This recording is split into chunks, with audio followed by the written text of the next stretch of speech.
Hi, I'm JR. And I am Vinny from Less Than Jake. And you're watching Amplified TV. Rock.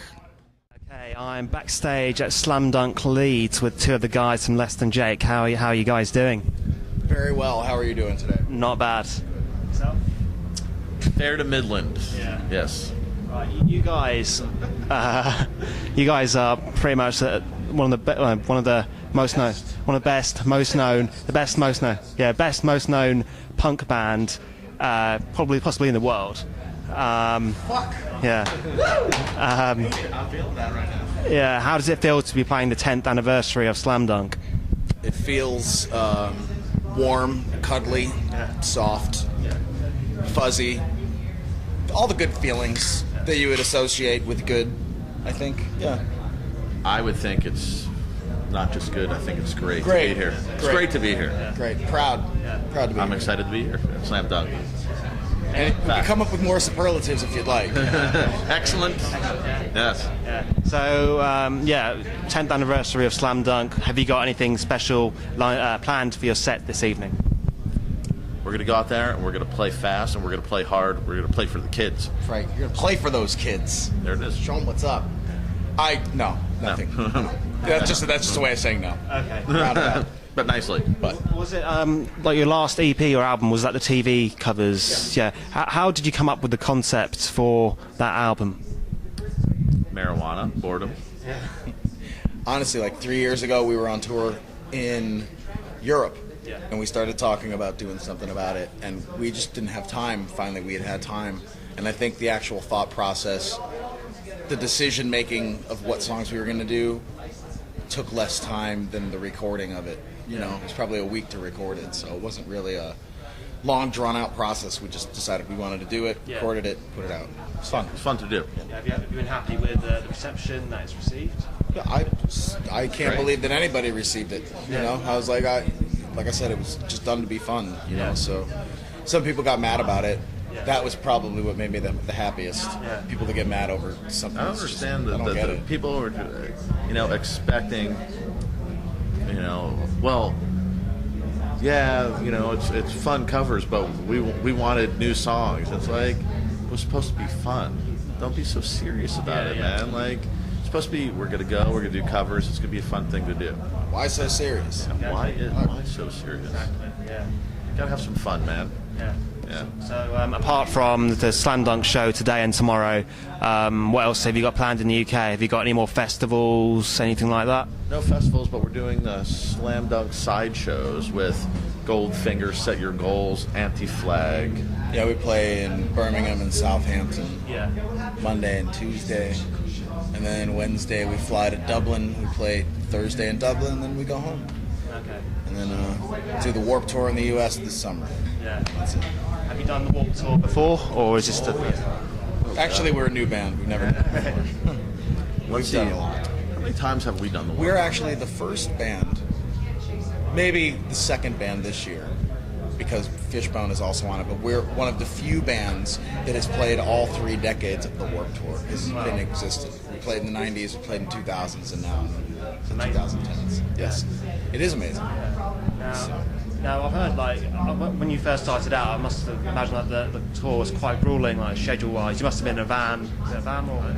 Yeah, what was that like? Shit. Yeah. It's hard, but, you live, you learn, you go on tour. That's what you're supposed to do. There's an old saying that you have to suffer for your art.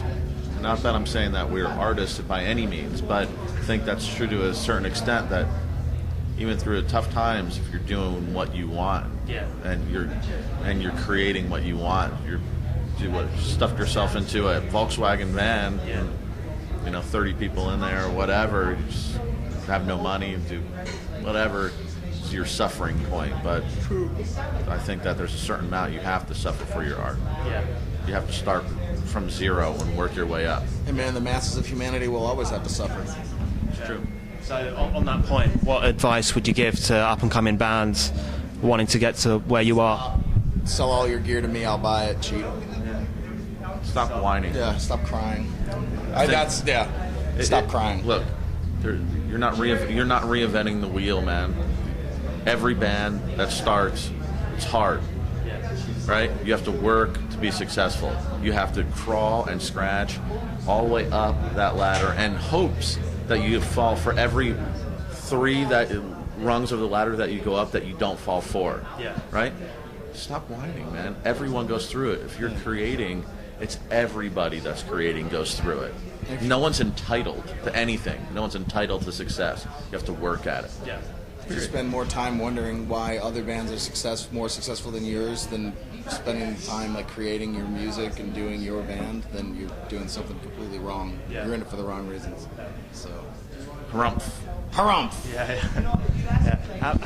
In all the years you've been going as a band, what has been the craziest, most mental fan experience you've ever had?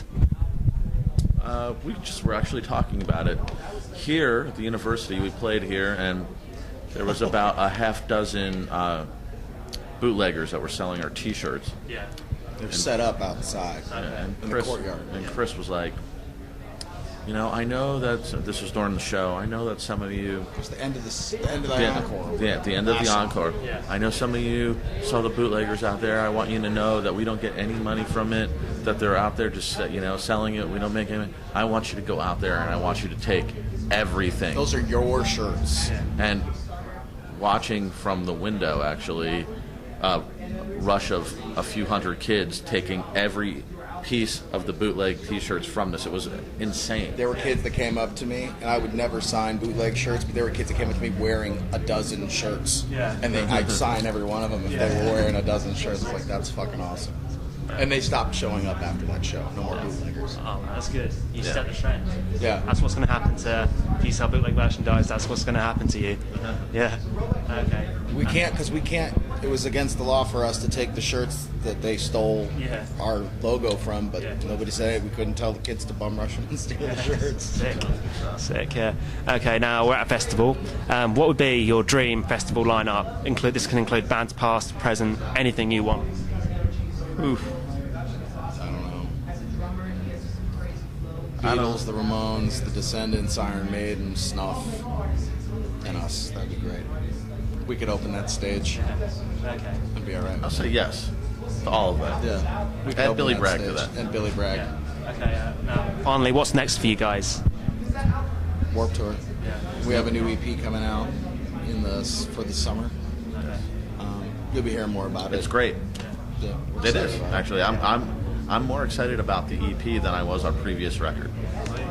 So that should tell people something.